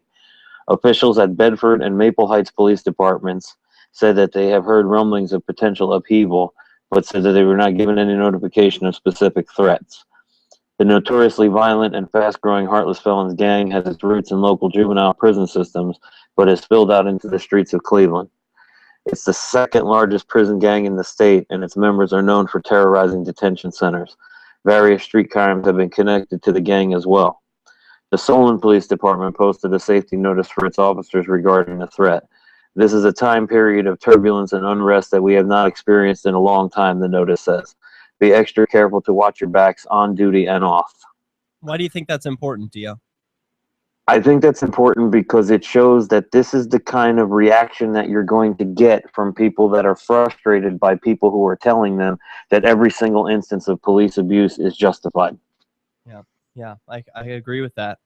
Now, I want to return to our caller from the 419 area code who has so patiently waited to get on air with us. Go ahead with your thoughts. Thank you for waiting. Well, hey, this is Don. Once again, I love this show. I was turned on to it by our friend Mike last weekend. I think this is a great show. I think I can connect the Tamir Rice as well as the Walmart shooting together. There are two issues. One, procedural issues, and two, the disconnect between 911 and we'll call it boots on the ground. One, if you want, we've all seen the videos of both. Now, the Tamir Rice, from the gazebo to the sidewalk where he was pointing the gun a couple times, whatever, and the man, the supposed 911 caller back at the gazebo, the police rolled up probably, 10 feet from the gazebo where young Tamir Rice, not a man, like you said, a child. Right, or 10 feet or less. I would say they were even closer. Yeah. They were probably less than 10 feet away. Sure. He had no time. You know, it's like, hey, put the gun down, bang, bang. You have no time to react. So there's two issues here. One is a procedural issue. Why they didn't pull up on the road and give themselves enough of a safety barrier, you know, that's an issue right there. They put themselves in jeopardy. And this child would still be alive had they done that, because I don't believe this child would have pulled a gun on them. Now, we can't, who knows what he would have done. But it's just ridiculous that they're going to pull up and shoot like that. Also, second issue is the 911 disconnect between what the police know and what is coming through on the 911 call. So there's obviously, that's not being relayed, because like Dio rightly said, this 911 caller said it may be fake. We don't know. Now, connect this to the Walmart shooting down in Southern Ohio, Dayton, Cincinnati area. This man, same situation. 911 call was out there. It was completely wrong. If you watch the video, this man was not pointing a gun anywhere. He was shot without even knowing he was being shot. These police, another procedural issue, they think they're coming to an active shooter situation, and they just pull the trigger and kill this man. Now, so you're saying we've got another issue. Okay, so this is three issues. Yes. Now we got another issue. It's called open carry. Now, Ohio has an open carry. Walmart allows you to open or conceal carry. They have no signs, at least the Walmarts I've been to in Ohio. Okay. So this man carrying this AR style, and mind you, I'm not saying assault weapon, AR style airsoft gun. Right. Carrying it in Walmart, not pointing it at anyone. So as far as we know, he's open carry. Yet the police immediately shoot him. Okay? Well, and we could also... Open carrying typically is done on your shoulder or your hip, not in your hands. I'll give you that. Fair enough. However, all they had to do was get themselves in a safe situation and give commands for him to put the gun down. We've all watched that video as well. Yeah, we played it here on air, and we played it several times. I never saw the police. I mean, they just jumped in and started shooting. There was no analysis of the situation. Like you said, caller, Don, rather, it was a lot like an active shooter situation. There's some sort of a disconnect between the 911 dispatchers and the boots on the ground, as you put it, because they think we're walking into an active shooter situation. Do you have more you would like to add, Don? I can bring you back for the next segment. I can hold through the break. All right, terrific. Please hang with us. Chatting with Don, you can call in, share your stories, or your thoughts about anything. 413-418-COPS gets you on the line. Better yet, since we've got a caller already on the line and we can only take one at a time, send a Skype request to Cop Block Radio. Speaking of, Don, are you able to use Skype? Yeah. You know, I probably could, but then I would have to stand at my computer the whole time, which is in another room. And I'd like to be able to be away from my computer and just do it over the phone. But maybe next week, if I need to call, maybe I can set that Skype up and figure something out, a way to do that. Do you have Skype on your phone? You know, I could probably figure that out. Yeah. I do have a smartphone, so there may be a way to do that. Yeah, do me a favor, if you can. We have a 4-minute break right now. So I'm going to disconnect so that we can get another caller on the line. If you connect with me on Skype, we can keep taking more calls, and we'll still be able to chat with you. So I create a Skype account real quick on my phone. Yeah, and then no do time. I number? Yeah, it's Cop Block Radio. That way our co-host Dio can hear you, because right now he's just sort of like nodding and playing along, but he So can't hear create you. a Skype account and then do Yeah, man, Cop we got to Radio drop as that the fucking phone number. phone line if this is going to be that much of a problem. Well, or Dio, I could also just buy another laptop and set it there and you know, have that just be for calls. But I think this is a better solution if they could just Skype in. That would be great. Yeah, absolutely. Like I said, Skype, you can have like up to 4 people with me on there and still be, you know, not Yeah, it's not a phone number. It's just a contact. Okay. It's a user. Like remember AOL Instant Messenger? You have like a username. Well, like I would do that. If for some reason I can't, I'll wait for your next caller to be done, and then I'll call you back on the phone. But I'll try to do the Skype thing. it's cool. Just you hang with us while you're doing that, and then you know, if you Yeah, I guess I can do that. Sure, I stay can with do us. that. Yeah, we've got another 2 minutes. So take your time. I'm passing the peace pipe around over here and getting stories ready, so we're all good. But your radio show is great, by the way. I mean, I've told you that many times, but Cool. I really like. Thank you. You said Mike introduced you from. Yeah, I called last week. I had the issues with Lima Mountain County Cop Block, and he's a good friend of You mine. say Lima, I say Lima. This time I'm actually pro Cop Block, which is great. Rad. Well, I'm glad to hear it. And I should say, I wasn't anti-Cop Block. I was just anti their site, the way they were doing. But anyhow, I digress. Here. Right. No, I hear you. Even Dio was calling me out today for being a collectivist when I was talking about the it's police. funny. You agreed with like every point, and I told Mike today. I said, "Hey, Derek agreed with every point," because I thought I was being fair on it. But so they're wanting me to download it from the App Store. Geez, so wonder if I can do that while I'm on the phone. I will try. I don't know. Why don't you? We'll see what happens. Yeah, Why don't you do that Skype thing? Try and do the Skype. I'm gonna disconnect from you. Call us at Cop Block Radio as soon as you got it set up. We'll bring you back on, and just send me a contact request at Cop Block Radio. I'll accept it, and then we'll put you on. Okay, I am actually getting the Skype thing, so I think it's going to let me stay on. But go ahead and disconnect if you want, and I will come back. Let me know when he's clear. All right, cool. Thanks, man. I'll chat with you soon, Don. Peace. All right, we are clear, Dio. It's just me and you.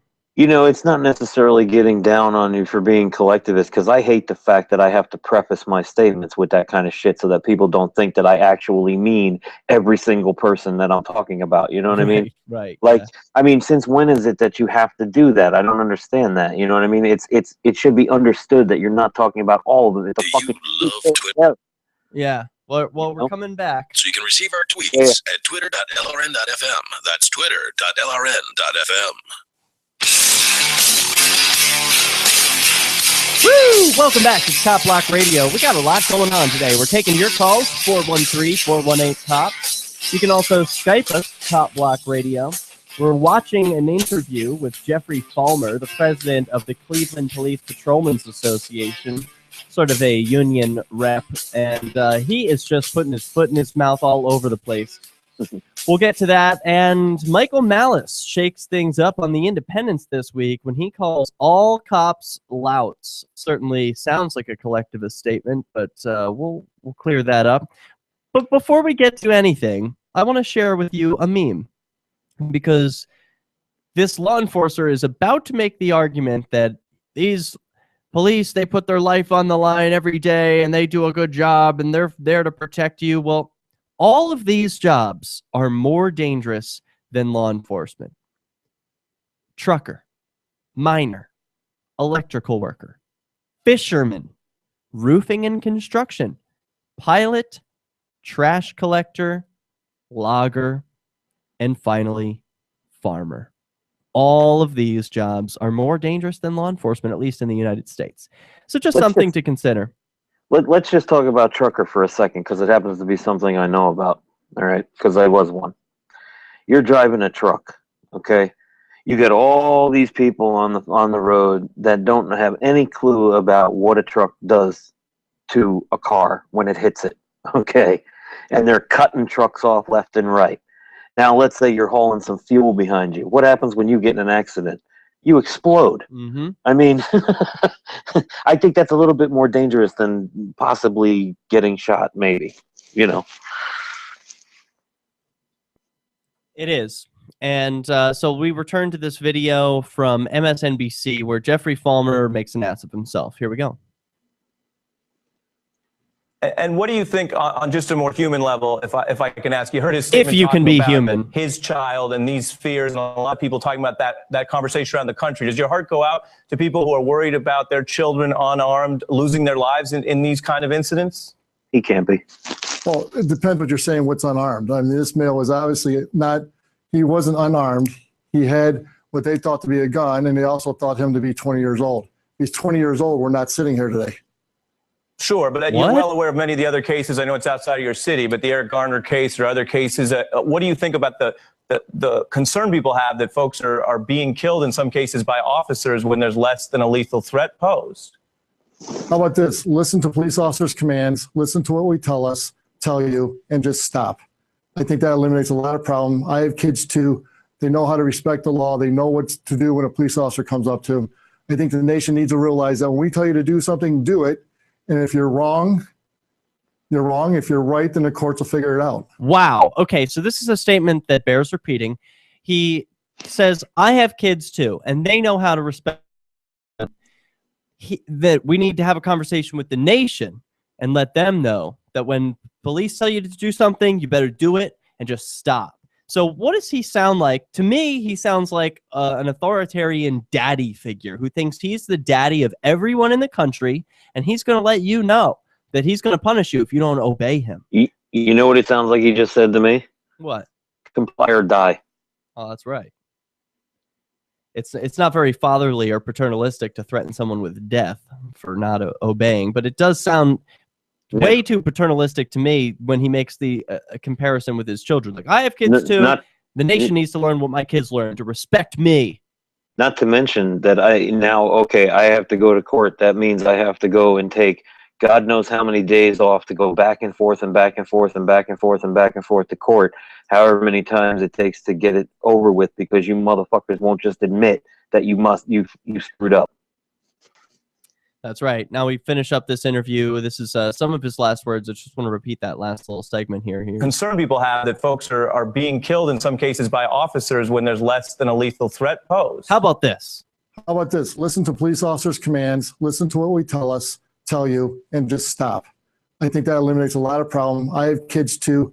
They know how to respect the law. They know what to do when a police officer comes up to them. I think the nation needs to realize that when we tell you to do something, do it. And if you're wrong, you're wrong. If you're right, then the courts will figure it out. All right. Jeffrey Fulmer, we wanted to have you on to get your perspective. I appreciate you joining me tonight. Thank you. Over the weekend, more protests over those killings of unarmed black men by police officers. We'll have another update on that issue next. Thanks, MSNBC. I loved your coverage of that. I usually don't, but I appreciate your insights today. People trying to make so sense let's of this see. tonight. We're getting connected with Don, the violent previous interaction caller, here? and Nathan from Texas. Whoever answers first will be on the line, but we've sent the call out to each of them. So when they answer, we will put them on the air. And go. Nope. They will take their sweet time. So let's turn next to Michael Malice on The Independents. He was ruffling some feathers, and I thought he did a fantastic job articulating his point, which was that all police are essentially louts. But he doesn't just say that for no reason. He's got some. Here he is. Supported by their mayor, who seemingly mocked them in a recent speech where he used his biracial son to illustrate endemic NYPD racism. Several rank-and-file officers have signed requests for New York City Mayor Bill de Blasio and City Council Speaker Melissa Mark Viverito to not attend their funerals should they die in the line of duty. Is this overreaction, Thad? Well, I think you're entitled to determine who shows up at your funeral. In my case, I don't know. I think that the 5 people there will be just waiting for me to be planted so they can relieve themselves. But I would hope the police officers are accorded at least the opportunity to find someone that is offensive, at least put out the request that they not attend. Yeah. I think you should too. Anybody should be able to. I've got a living will. I've got a directive that says who can administer CPR. I got a "Do Not Resuscitate" tattoo that I'm just very proud of. Right on your sternum? It wasn't consensual. It was just put there. What if they worry at your initials? Go ahead. I'm going to be stuffed and mounted as a puppet and put in my elementary school to say hi to all the kids when they come in. That's not terrifying at all. That's fantastic. Great idea. The Michael Malice School for the Performing Incontinent.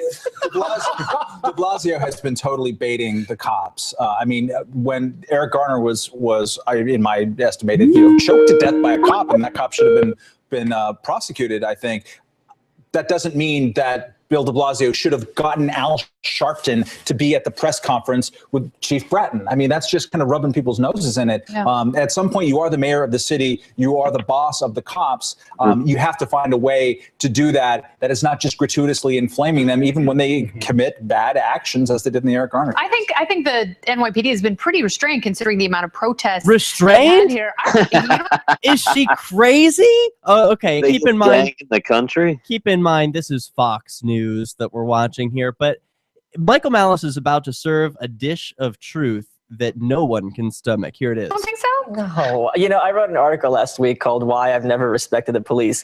And this idea, Come on now. But the idea that Americans regard the police as heroes is like the second biggest fairy tale I've ever heard. It is so bizarre. And, you know, being raised in a Russian household, the first time I realized I don't think like a typical American, because when it comes to the cops, they're the lowest of the low.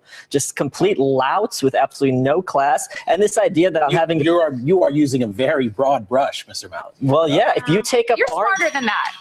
but they aren't. So if you take up arms in the service of the government and your job is I don't to know if you're knowingly being particularly helpful here, Malice. I mean, there are bad cops, there are good cops, there are cops who follow the rule of law, who are concerned with doing you right. knowingly And do there are the bad wrong cops. thing, You are talking a bad about person. it. I think right, and you're suggesting. We'll come back with more. This is Cop Block Radio. Plus, we've got your calls coming up.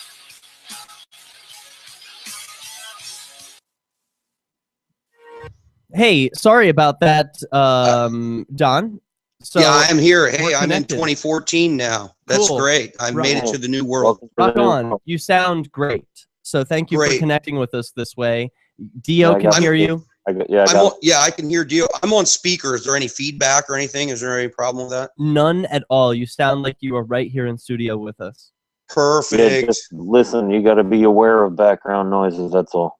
Oh, Yes, yeah. yes, If like for a sure. toilet flushes or something, or if you have Yeah. to cough, like be careful of that. Right on. I love the independents. It's the only libertarian viewpoint you're going to get. I realize they're on Fox Business, but still, Yeah. they're pretty good. Yeah, Michael Malice is something of a hero of mine. I instantly had a crush on him as soon as I met him at PorcFest and had seen some of his work in the past. And he just is an incredible person who's so off the cuff, articulate, and so hard hitting. He's I don't know what the word is. Acerbic? Is that the word that means like slightly acidic and poignant? Could be. I'm not sure. You know, Acerbic I wit, heard- yeah, that's it. Ron Paul was on there today, and I did not get to hear him. He was on the Independents? Yeah, he was on Independence tonight. He was talking about immigration, but I wanted to hear it, and then I got sidetracked and didn't get to hear him on there. But I'll tell you, Camille on there is great. I generally agree with him about 100%. Yeah, Camille. He's another sexy one, too. I wonder if Well, he you wants guys to- must do nothing but listen to radio shows. I swear. No, I don't. I don't have time for anything else. Well, it's a TV show. But yeah. And they're sexy. That's the other thing. Well, It's not it's that great hard. to see Kennedy back somewhere. We've seen her back on MTV back in the day. Yep, I remember First Kennedy. VJs. I remember Kennedy. Yep. Let me see if I can add Nathan to this call. He wants to join in. I hope this is our friend Nathan, but maybe not. This is Nathan from Texas. Okay. If that's where he wants to say he's from. Nathan from Texas. Hello. Hello. How are you? I'm good. Is it Nathan? Yeah, Nathan's there. No, I get because Corey was supposed to call from Texas, and I didn't know if Oh, yeah. he might have been using somebody else's thing or whatever. No, I haven't seen a call from Corey. Hmm. He could jump in on the Google Hangouts too. He joined me on Hangouts last night, which was even cooler. Nathan, do you ever do that? No, but I was going to ask if Corey calls in, will that boot the rest of us and mess up the call? No. Oh, okay. I have a very careful balance of audio over here. I feel like it's a bunch of plates are spinning, and if I drop one, everything falls apart. Well, it's like the old DJ thing. It always just knocks me off, so that's okay. Yeah. So now if I call in next week on Skype, that's a better way than on the phone. Oh, way better, yeah, because it leaves the phone line open for. Oh, any- you ain't going to be calling for the next 2 weeks. By the way, I have no affiliation with this company, but to add a laptop, you can do this really cheap. It's called Aero Direct. They recycle laptops from companies. I actually bought one from them, and it worked out great. I'm actually probably going to buy another one from them. If you check them out, aerodirect.com. Yeah. Really good deals. I'm seeing like airplane stuff. There's Aero. No, like Arrow. ARRO. Like bow and arrow, like Got bow it, and arrow. got it. type arrow. I was spelling it wrong. Yeah, really great Did you deal. spell it ERO? No. AAROW. We're coming back. On any phone, anytime. 213-493-0309. That's 213-493-0309. Top Block Radio, welcome back. We're live. It's Wednesday, December 17th, 2014, and we're only taking calls today. It's December 17th.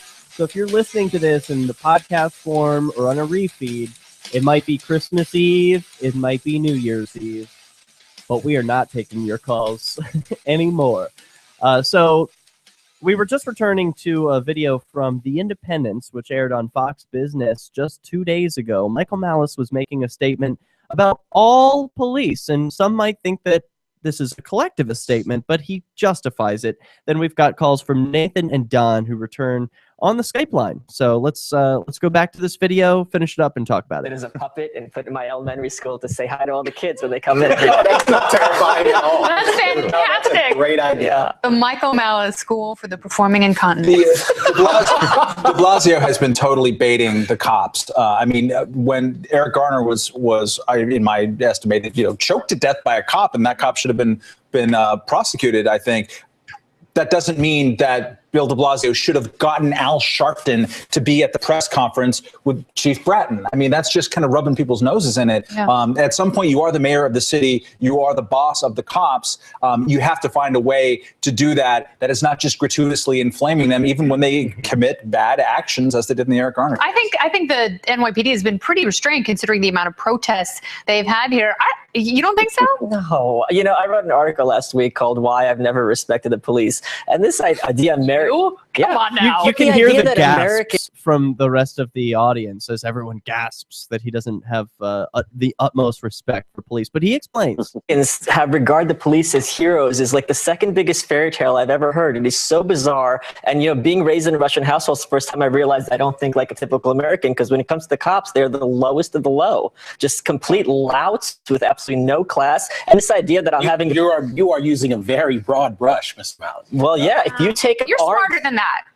but they aren't. So if you take up See, okay, so here's the other thing. His co-hosts try and put the damper on the statement that he's making, trying to use what I think is a false moderation. It's a logical fallacy to say, oh, not everyone's like that. There's a middle ground. There's some good ones. There's some bad ones. No, sometimes when you're making a statement about this water is toxic, you can't drink this water. Well, some water's toxic, some water's not. No, you don't put toxic water in your mouth. It's poison. And he's making this statement about these people who are probably otherwise well-meaning, well-intentioned people who are in a position where they are toxic, and he explains. Arms in the service of the government, and your job I don't is to know that you're knowingly- being particularly helpful here, Malice. I mean, there are bad cops, there are good cops, there are cops who follow the rule of law, who are concerned with doing the right thing. If you knowingly And there do are the bad wrong cops. thing, you are a bad person. I think, right, and you're suggesting all cops do the wrong thing. When you take the badge, your job is to harass, statistically, some people that you know are going to be innocent, and a moral person is never called upon to do the wrong thing. Unfortunately, well, we're gonna talk with another person who has strong views on law enforcement. Gentlemen, thank you very much. We'll see you in the after show. What do you think about his statement, guys? We've got Don on the line. Nathan hasn't joined in yet, and Dio's chomping at the bit to say something. Go ahead. I just wanted to say that to go with your statement there, I can't stand the fact that these days, with all the political correctness bullshit, that you actually have to say, well, I'm not talking about everybody. You know what I mean? If the shoe fits, wear it. If it doesn't, I'm not fucking talking about you. Okay? Yeah, there's even an expression now, MGTOW, which means, wait, what is it? Not all... Or, Men going their own way. Yeah, men going their own way. That's not the one I meant. What's the one that's not all women are like that? Narwhal. Yeah, not all women are like that. Yeah, so, you can say nasty things about women in general, but then you have to preface it. Well, not all women are like that, by the way. So, Yeah, there's all this political correctness nonsense. That's ridiculous. Well, if I It really may. drives me crazy to hear, especially when you talk about, you're talking about when you say it as far as not all women are like that. Okay, I really can't stand to even see. I mean, people wonder why I am the way I am. It's because when I see a person arguing the fact that, oh, well, not all women are like that. Well, guess what? Nobody was talking about all women. If your shoe fits, wear it. Exactly. If it doesn't, then leave it the fuck alone. Jump in here, Don. Well, I could say, if I may, to credit Lima Allen County Cop Block, and I'm not sure that they didn't break this, but if you look on their page, they show a sheriff from, I believe it was in Florida, that a person that was videotaping, and this kind of goes with what you were talking about before, videotaping some Air Force base or something, and they were harassed unconstitutionally by some law enforcement. And then they were also talked to by a sheriff, and the sheriff said, you have all the rights to tape what you're doing. You're not doing anything wrong. I don't know if anybody's seen that video. I don't know if that came from copblock.org originally or not. Did you guys, do you know what I'm speaking of? I don't, but I'm on the Lima Allen County Cop Block page now. Yeah, if you scroll down, Facebook. it's actually what I like about what they do also is they don't show just the bad, they show some good. And there actually is a video that they posted, and this sheriff. Ooh, whoops. Oh, man, I'm sorry to have interrupted Don. He was just giving us a story about what's posted at the Facebook page of Lima Allen County Cop Block. We will return to that call from Don, but he's on hold at the moment while we take a call from Corey Watkins in Texas. How's it going, Corey? Hey, how's it going? It's superb. So, Corey, are you able to hang tight while I bring Don back on and then put us all in the same chat group together? Yeah, for sure. Take your time. All right, hang tight. We're going to bring Don back in. We'll bring you back, Corey. So we return to this call, which hopefully I can take it off of hold. Okay, great. Don, you're back. I'm sorry that I interrupted you, but go ahead with your thoughts. You were saying that the Lima Allen County Cop Block, they focus on the bad, but also the good. Yeah, if you look on their site, it shows a sheriff from Florida. I'm not sure how much you heard of that, but there is a video on there that shows, and back to what you were saying early in the show about videotaping, this person was videotaping, I believe it was a Air Force base, I'm not 100% sure on that, harassed by a unconstitutional law enforcement officer, I will say. But then this sheriff, he was an older man, he told this person that was videotaping, what you're doing is completely okay, and continue to do it. And he actually thanked them for doing it. Wow. I don't know if you can find that, but it's probably halfway down. I'm not at my computer now to be able to see that, but I'm sure it's not too hard to find.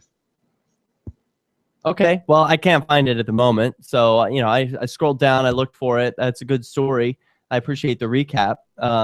Any thoughts that you wanted to share on Michael Malice's statements about was he painting with too broad a brush when he said that statistically police are going to encounter innocent people? I believe so. And that a moral person never puts himself in a position where he has to do the wrong thing. I guess I think that's wrong because I would consider myself a moral person. I may actually do some immoral things. However, we talk about victimless crimes.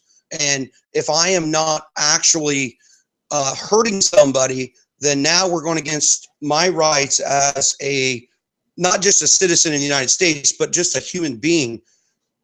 And if I'm not hurting somebody, then, why is that hurting the public? And that's, I think, he's painting with a way too broad of a brush. And that's really what this all comes down to, the whole thing, whether it's Tamir Rice, whether it's the Michael Brown. Well, I won't throw the Michael Brown in, but whether it's Tamir Rice, the Walmart thing, and possibly the Gardner incident. Tanisha Anderson. I'm sorry, but I said Tanisha Anderson, everybody seems to forget about. I'm not sure I'm familiar with that one. Happened a week before Tamir Rice. Cleveland police jammed her head on the ground and killed her. I haven't seen that, but I would definitely look into that. And once again, can I go back to what I was saying before about this open carry situation? And this is what we could say Tamir Rice and the Walmart incident. These people were basically, now maybe the 12-year-old is not legitimately allowed to open carry, but the Walmart situation, he was, in my view, open carrying. It's not a race issue. Go ahead. He was shopping. It didn't make a difference, though, did it? No, it did not. And it's just ridiculous. All right, we'll be right back. This is Cop Block Radio. We've got time for your calls. If you make them now, you can send a Skype contact request to Cop Block Radio or dial in 413-418-COPS. Are all cops bad apples? Shiny badges on your jacket. Shiny badges. This is Davi. Hey, Corey. So I was not able to add you to the conference because we are not currently connected as contacts. We're not, I don't know what you would call it. We're not on each other's contacts list. So would you accept my request to be a contact? Yes. Thank you.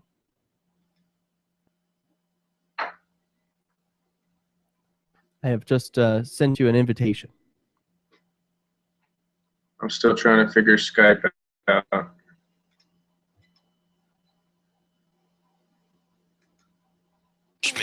to and including death. The best government services are a far cry from what could be provided for by voluntary interactions. Besides, the people who call themselves the government wage... Can I help in any way? Yeah, I'm trying to figure out how do I add you. There should be a screen that pops up and says, hey, Derek or Cop Block Radio wants to add you as a contact. Will you accept? Let me hang up and see if it works. I'm not sure. Okay.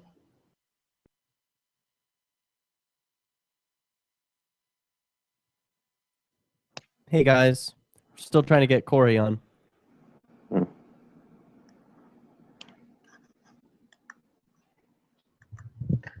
I got something here for the butthurt New York City police. What, some panties? No, they busted another guy with the untaxed cigarettes. Only this guy had 500,000 untaxed cigarettes in his van, All right. and he wasn't killed. So he's at least worth busting, right? Yeah, but he wasn't killed. Yeah. He wasn't placed in a chokehold. Crazy. Oh, okay, great. Looks like we're connected now. Let's see. That work? Hey, yeah, I think it did. So I'm gonna add you to the call, the conference call right now. All right.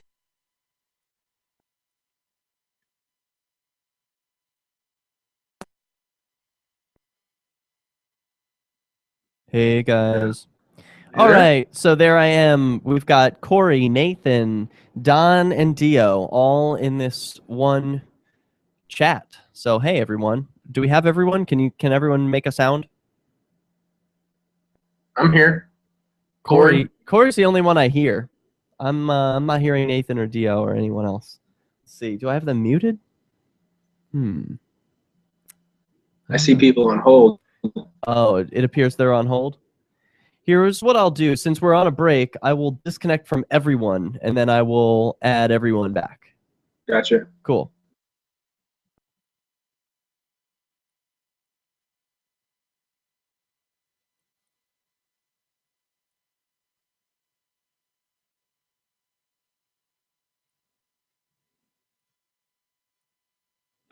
Hello, Dio.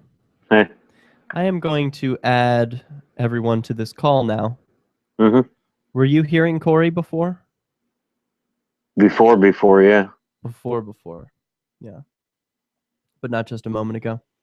Mm-mm. Okie dokie. No, I almost went on hold almost instantly. Okay, great. So we got... Did I lose you? Who do we got? This is Don again. If you could give me maybe 10 seconds when you come back after break. That's cool. We're coming back. I just wanted to thank you chime in and on the video. promote your website. We're coming or back in your show. 10 seconds, and Nathan has a comment on the video, and Corey is here. I'm here. All right, cool. We got everyone ready to go in 5, 4. You can interact with other LRN listeners on our message board at forum.lrn.fm. That's forum.lrn.fm. All right, welcome back, everyone, for the final segment of Cop Block Radio. It is good to be with you. LRN.fm is where you can listen online. This episode will rebroadcast on Christmas Eve and New Year's Eve. So if you're listening on either of those days, do not call in. This is going to be the final segment anyway. We've got very special guest Corey Watkins of Tarrant County Open Carry on the line. Plus, we've got Nathan from Texas who has a few thoughts that he'd like to share about the Michael Malice interview. Go ahead, Nathan, and then we'll hear from Corey. Okay, it's a good thing you brought up that article by the gentleman from Russia, because that's actually the exact fact I wanted to point out. Imagine if this interviewer was not American, but German or Russian. In fact, if you could go through that interview and replace every occurrence of the word police by Russian police or Finnish police. And if you do that, ask yourself, this is to the audience, ask yourself, are the things he's saying reasonable? Well, because when you have the nationalistic blinders on, it's easy to get sidetracked by a lot of these fallacious arguments that he's making. But, if someone from another country, like a police chief from another country, let's say, advocated, oh, well, you should just do what we say and let the court sort it out and shut up and do what I say, would people believe that? Well, that's a great perspective issue, Nathan. I appreciate those thoughts. And we will bring Corey in just a moment, but I want to first introduce our final call from the call-in line, 773 area code. You're on the air. What's your name? Where are you calling from? What's up? Hi, Derek. This is Mark in Chicago. Hi, Mark. And hi, and I listen to you guys a lot. I'm an older listener. I'm 60, so I'm not the young set. But I'm having some problems with the Chicago police, stalking and things like that. I've had a couple I can't hear anything. Times where they've almost hit me with their vehicle, and I reckon this is probably due to my website. I link to you guys, and oh my goodness! So some of our co-hosts aren't able to hear you, Mark, but I'll just reiterate the point that you're experiencing some stalking from the Illinois police, and you believe that from Chicago, and you believe that it's because of a website that you run, and you link to Cop Block. Is that all right? Wow. Yes, I do. I run 911essentials.com. It's a site that's kind of, a government. I'm not anti-government, but I just don't want any government. I don't want to be involved. I don't want any relationships with them whatsoever. I kind of came to this stuff later in life. I've run the site for about 8 years, and I'm not sure what I should do. When I tried to call earlier, they shut my internet down. I tried to send you an email and tried to get into the chat. And I got into the chat, and I just sent a message to you. But I'm kind of at my wit's end, and I really don't know what to do at this point. Illinois supposedly has passed this new law that supposedly makes it illegal to film them. So I'm not sure where I stand on that, but I need to kind of get my information out, and I need some advice from people like you. Like I said, I'm 60. I'm not 20 and running around. So they've obviously chosen to harass me and literally almost hit me 3 times with their vehicles when I'm out shopping or walking or something like that. Wow. Okay, so Mark, let me turn to our co-hosts and just ask them. Mark is looking for a little bit of advice. What would you guys recommend for a man who feels he's being stalked and possibly threatened by the Chicago police over a website that he runs, which is sort of apolitical, governmental. He wants no government in his life, and he's in fear. So my recommendation, first of all, if you can, move to New Hampshire. Join other people who already have established a community. It's much safer. There aren't laws against filming the police. In fact, the police are quite accustomed to us filming them. What are your advice, guys? Did you say Chicago? You said Chicago, yeah, right? It's in Chicago.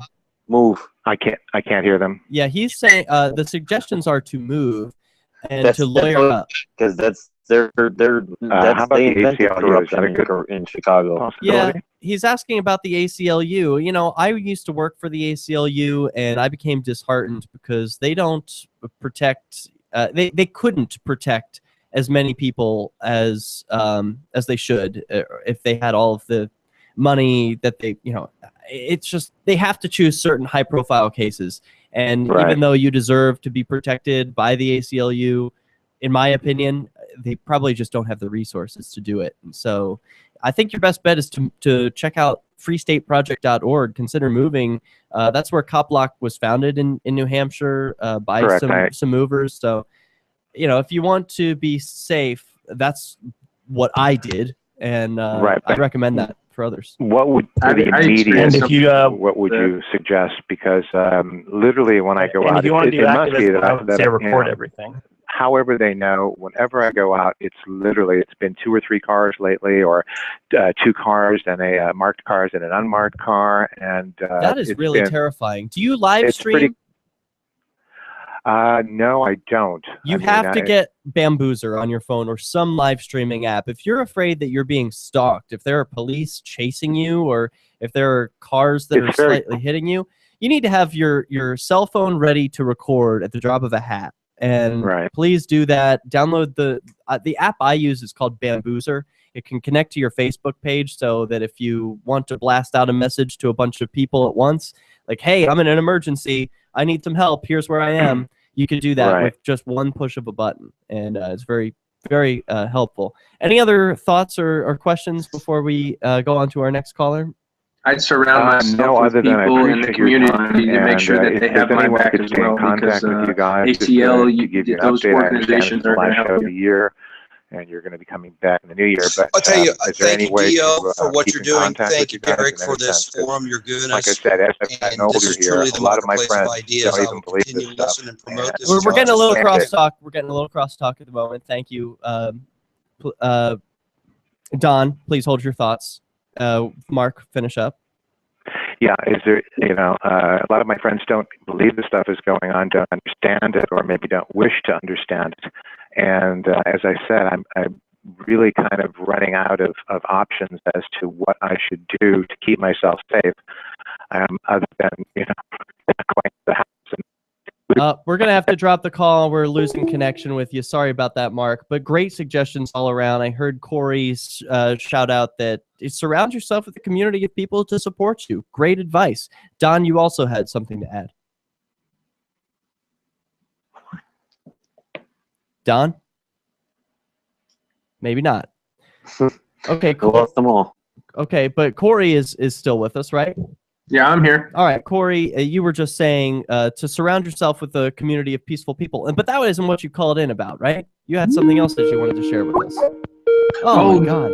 I was calling in just to kind of hang out with you guys tonight and hang out with my CopBlock people. Okay, cool. Well, we got Mike Vance is calling in of Lima County CopBlock. We'll put him on the air. If he would just stop. So the best way to contact me on Skype is to send me a message. Don't call in because I can't accept your call. I can't add it to the call of co-hosts. So, Mike, you are now on the air. What's going on, Derek? You hear me all right? We can. What's up? Hey, listen, I just wanted to call in briefly. I know that you guys have been talking about, good cop, bad cop. And I don't know if you have actually heard of this. And you know, I just want to read this out if I can. I'm going to let everybody draw their own conclusions, you know, on this, because there's so many different things. But what this is called the 4 Irrefutable Truths Explaining How All Cops Are in Fact Bad. Have you heard of that? No. How long is this? Not too long. I'll run right through it, man. Let me get started. We're in the last 90 seconds of the show. Well, this is a great way to end it. Here you go. Number 1, no matter how nice of a person or how noble of the intention of the individual, once hired as a police employee, that person is no longer a rational free thinker. They are now order followers. If they were not order followers who are just doing their jobs, they would be rogue vigilantes upholding their own sense of justice and law. Being paid to follow orders is always very dangerous. Look at Nazi Germany. Number 2, people with integrity don't choose careers that initiate violence on peaceful people, no matter how benevolent they claim the cause to be, because man-made legislation does not always align with morality. Police, by definition, use and force violence. Policies that require the initiation of force against peaceful people not guilty of committing aggression. Think drug war and how many lives have been ruined because of victimless crimes enforced by people who claim authority over you, your actions, your possessions, and your consciousness. Number 3, crime, fraud, brutality, and misconduct by police are so apparent and prevalent these days, it really makes you wonder how much gets swept under the rug. How many cops turn a blind eye because of the inside code of conduct known as the blue code of silence, or also the thin blue line. That's a great way to end the show. And I'll just remind, well, first of all, I want to thank all the callers who joined in and shared their stories. Dio, Nathan, Mike, Mark, Don, and Corey, and anyone else who I'm leaving out. Let's leave you with an Albert Camus quote. The only way to deal with an unfree world is to become so absolutely free that your very existence is an act of rebellion. Oy vey. Oh, that was stressful. That was a lot of stuff going on. We got 5 people right now on Skype. How many people do we got? We got 4. I guess I knocked one off. Sorry about that. Whoever got knocked off. I told Don to get his ass out of there 15 minutes ago, and he felt the need to thank you guys. And I'm like, come on, man, just get out of there. That was nice. It's very nice. We all love each other. All right. We got anything else that we want to share? I'd like to talk to you privately afterwards, Derek. Okay. I'll stay on the line with you, Dio. I want to thank everyone again. Everyone is awesome. Thank you so much for making the show what it was tonight. And this is the final episode of the year, so this will repeat for the next 2 weeks. This is a good one to do that with. What was that quote from you said at the end? Albert Camus. It's one of my favorite quotes of all time. I read it in sophomore year of high school English class by Albert Camus, the author of the book The Stranger.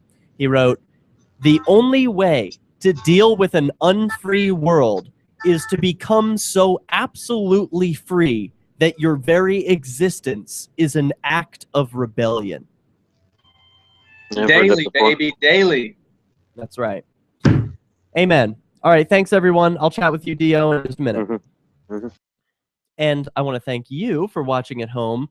If you enjoyed this episode, please send me some Bitcoin. That helps me know that you enjoyed it and you want to see it keep going. So Bitcoin right here. If you need to know about Bitcoin, just Google it. All right, thanks, everyone. Peace.